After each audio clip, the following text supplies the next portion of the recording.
Welcome sa Pinas Showbiz News ngayon. Para sa video natin ngayong araw, meron na naman po tayong fresh at nagbabagang updates patungkol kay Maine Mendoza at kay Alden Richards. Kung tunay mong mahal si Maine Mendoza at Alden Richards at ngayon ka lang nakadalaw, di naman kaya ay naligaw sa channel na ito, please po, i-click mo na yung subscribe and bell buttons para lagi kang updated kina Maine at kay Alden. Ang pag-uusapan po natin ngayong araw ay syempre ang walang kamatayang usap-usapan sa social media at ang recent comment po ni Maine Mendoza towards Aldab Nation. Okay? Kasi alam niya naman, nagiging sentro ng asaran ang mga Aldab fans. Tulad natin, tayong lahat, ano? Nagiging sentro tayo ng usap-usapan at maraming salamat sa naging recent comment ni Maine Mendoza dito po sa mga nang iintriga sa kanya dito sa Radyo 5. Okay? Kung saan nalantaran pong sinabi ni Maine Mendoza na tantanan nga nila, no? Ang mga Aldab fans dahil nananahimik po sila. Kay Maine Mendoza po ito nagmula. Okay? Kaya ito lang ho, no? Ito lang ho yung masasabi ko sa inyo. Hindi ho totoo na yung mga pinagkakalat ng mga Armain fans at mga pinagkakalat ng kung sino-sino mga fans na wala nang pakialam si Maine Mendoza at Alden Richards sa mga Aldab fans. Alam po nila yun. Natural na magbigay ng komento mga Aldab fans dahil wala naman tayong ibang ginagawa dito kundi ang mapabuti si Maine at saka si Alden. Okay? Pag-uusapan din po natin, ito rin pong syempre, walang kamatayan po, na pagsingit ng kung sino-sino mga reporter. Ganoon na rin po itong si Manay Lolit, Pinagpipilitan po ni Manay Lolit, ito pong si Alden Richards at saka po itong si Catherine Bernardo. Palibhasa ho kasi, nagkabigayan na naman ng sobre, kung saan may pa-flex-flex pa siya, kung sino man ang nagbigay ng sobrang iyon. Sabi ko naman sa inyo, money talks. Kung gusto mo talagang may mabalita, kung gusto mo talagang sumikat sa social media, pasisikatin ka nila, pero kailangan bayaran mo silang lahat. Wala nang libre ngayon, dahil kung hindi ka magbabayad, they will do something negative towards you. At narito ang mga komentong napili ng aming team patungkol sa mga updates natin. Ito lang. Unahin natin ang naging komento ni Miss Rebecca Mariales. Sabi niya rito, paano naman maniniwala ang Aldab sa mga sarswela? Nakita naman natin sa unang video na nandoon si Maine at nandoon si Alden na pilit na tinatago ang muka niya sa pagkuha ng video. Sigurado lang kasi na nag-usap na silang tatlo na pelikula lang ang mangyayari, 'di ba? Basta Aldab forever kahit ba anong plano o sarswela. Thank you po, At least nakita natin 'yun, Mula naman po kay Miss Angelita Gutierrez, sabi niya rito, obvious na gimmick kasi nga may binubuo silang movie para kagatin ng yung mga gimmick ng ABS at GMA, sanib puwersa para sakripisyo ang karir ni Maine. Kasi nga, sabi ni Maine, I don't care my job, sir. I care about you. Sinabi ni Maine yan sa sugad bahay, pinag-iwalay na nga sila nila Aldab, kasi nga gusto nilang itambal sa iba si Alden. Walang maniniwala na type ni Alden si Catherine. Matalino ng mga fans at si Panot, shoots din lahat. Kaya yung alon na hinihintay nating bumalik, alam na this, Mr. Pinas. And I agree with you, Miss Angelita Gutierrez and Miss Rebecca Mariales. Thank you so much po sa inyong komento.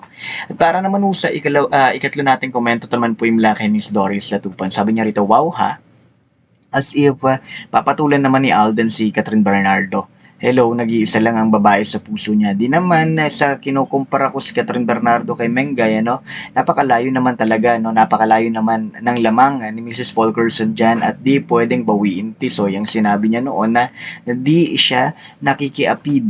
Hindi siya nakikiapid. Tandaan, sana nila yan. Ang mga managements nila, they are the ones to blame. Sila kasi ang may utak niyan.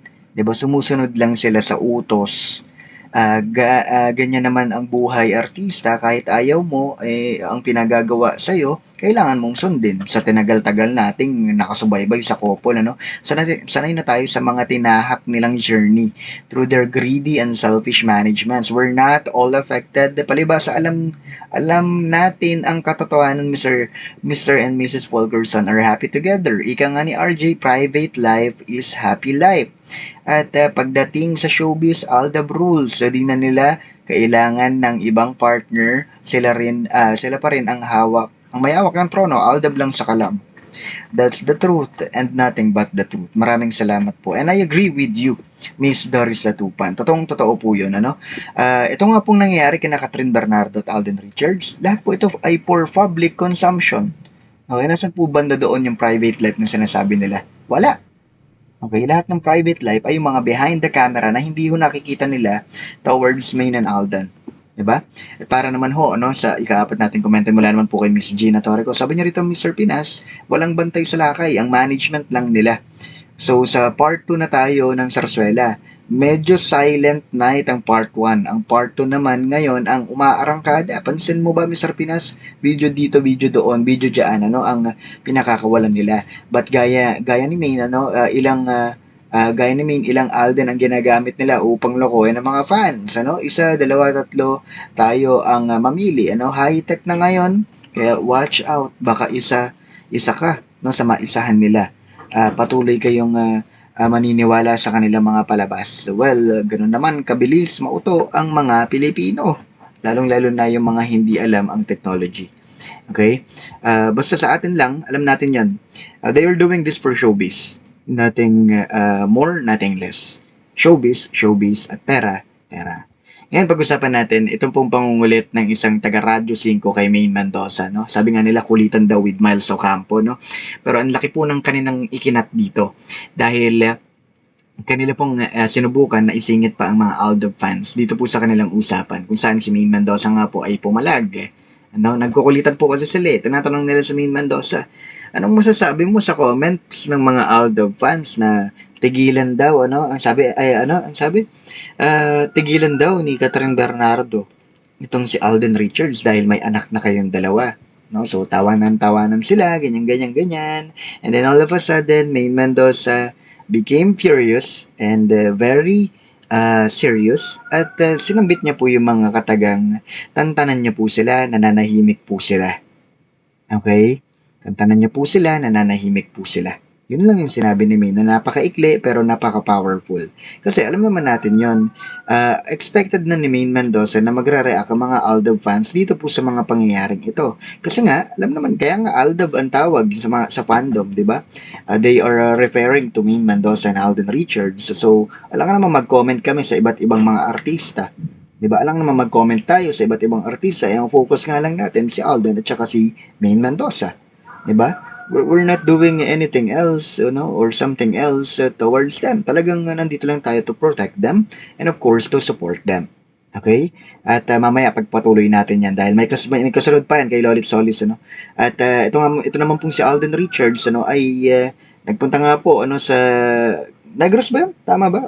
Doon po siya nagpunta kung saan matatandaan nyo yung picture na pinakita natin, di ba? Siya yung bumisita doon sa taping dati ng Victor Magtanggol. At alam naman po ng lahat na itong batang ito ay scholar ni Alden Richards at saka ni Main Mendoza. At talagang tuloy pa rin. Sabi nga po ni Ate Tyrinde, nang makita nga po ni Main Mendoza ang picture na ito na achiever na itong batang ito sa Paralympics, tuwan-tuwa po si Main Mendoza. Kaya nga sabi ko nga sa inyo, yung sinasabi po nila na ang connection daw ay wala na, it's really impossible dahil sa mga business, dahil sa mga ganitong bagay, mga scholarships ng Aldab, they are still connected. No? At syempre, bukod pa yung mga behind the scenes. Okay? At ito nga, sabi ko nga sa inyo, hindi kakalat ang isang bagay nang walang binabayaran, nang walang perang inilalabas. Kaya nga, if may pa-flex pa, itong si Manay Lolit ng kanyang sobre kung kanino man galing. Dahil ngayon, ang kanyang sinusuportahan ay si Alden Richards at si Catherine Bernardo. Okay? Sabi ko naman sa inyo, di ba? Ang sabi ko naman sa inyo, maraming nagagawa ang pera, lalong-lalo na sa showbiz. Bread and butter nila ang showbiz, ang pera sa showbiz. Okay? Kung gusto mo sumikat, magbayad ka ng malaki. Ganun ho sa kanila. O ngayon, dahil nagkakaroon na ng abutan, kailangan paingayin ang Catherine Bernardo at Alden Richards. So that's the reason why they are doing this in ABS-CBN and in GMA. At lahat po yan, alam na natin. Sabi nga ni Miss Gina Torico, Sarsuela number 2. Sarsuela set part 2, no? Kasi yung part 1 yung kalapanot eh. So muli ito po ang Pinas Showbiz News ngayon.